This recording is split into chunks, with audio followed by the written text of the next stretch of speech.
En football, on appelle ça le champion d'automne. En politique, où tout va beaucoup plus vite avec le quinquennat, les opposants au nouveau président de la République se disputent déjà le titre de champion de l'opposition.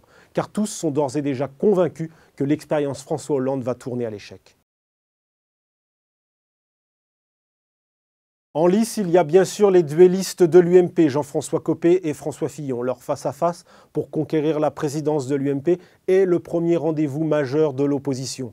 Car l'UMP reste le premier parti de la droite, fort de ses 260 000 militants revendiqués. Et malgré sa défaite ric-rac lors de la présidentielle, l'UMP demeure une machine puissante, même si elle peine aujourd'hui à trouver son nouveau leader. Ce qui sera fait le 18 novembre, au terme d'une bataille qui sera tout sauf feutrée, entre deux hommes que tout sépare, l'âge, le CV, le tempérament et bien sûr leur vision de la droite. Une fois élu, ce nouveau patron, successeur de Nicolas Sarkozy, devra démontrer qu'il est bien le meilleur opposant et pas seulement dans les médias.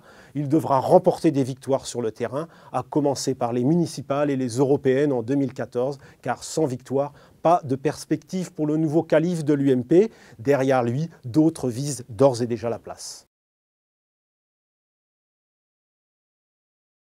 Difficile de dire aujourd'hui si Nicolas Sarkozy replongera dans le bain de la politique active avant 2017. Depuis son discours d'adieu aux militants le soir de sa défaite, il se tait. Une cure de silence inattendue. L'ancien président n'a pas prévu de reparler en public avant le début de l'année 2013. D'ici là, ce sont ses amis qui parlent pour lui et son fantôme plane sur l'UMP.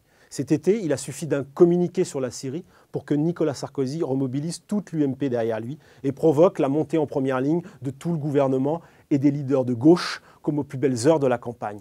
Les sondages, eux, sont déjà flatteurs. Certains l'ont déjà élu meilleur opposant devant Fillon et Mélenchon. Mais Sarkozy connaît la musique politique. Un retour prématuré pourrait remobiliser la gauche contre lui.